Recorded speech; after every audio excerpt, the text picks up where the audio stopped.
ప్రభువు నమ్మదగినవాడు. నమ్మదగినవాడు అంటే నమ్మకాన్ని కలగచేసే దేవుడు. ఎట్టి పరిస్థితుల్లో మనల్ని విడువక ఎడబాయక కాపాడే దేవుడు. నమ్మకమైన వారికి మెండైన దీవెనలు ఉన్నాయి. ఈరోజు నువ్వు ఎవరిని నమ్ముతున్నావో నాకు తెలియదు, కానీ యేసయ్యను కనుక నమ్మగలిగితే నీ జీవితంలో ఒక అద్భుతాన్ని ప్రభు చేస్తాడు. ఎందుకంటే ఆయన నేను ఉన్నానని తెలియజేస్తూ ఉన్నాడు. ఎందుకంటే ఆయన నీకు సహాయం నేను చేస్తానని చెప్తా ఉన్నాడు.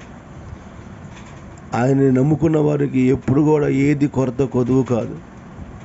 నీ ఆత్మీయమైన జీవితంలో నువ్వు ఒకవేళ మనుషులను నమ్మి ఇంకా వేటిని నమ్మి మోసపోయావు నాకు తెలియదు, కానీ యేసుక్రీస్తును నమ్మగలిగితే ఆయన నీకు ఏదైనా చేయటకు సిద్ధంగా ఉన్న దేవుడు. ఆయన నమ్ముకో, ఆయన యందు విశ్వాసం ఉంచు. నీ పట్ల ఆయన కార్యములను చూడమని పరిశుద్ధాత్మ దేవుడు తెలియజేస్తున్నాడు. దేవుడి మాటలు దీవించి యేసయ్య నమ్ముకోండి, మీ సమస్యలన్నీ పరిష్కరించుకోండి. దేవుడికి స్తోత్రం కలుగును గాక. ఆమేన్.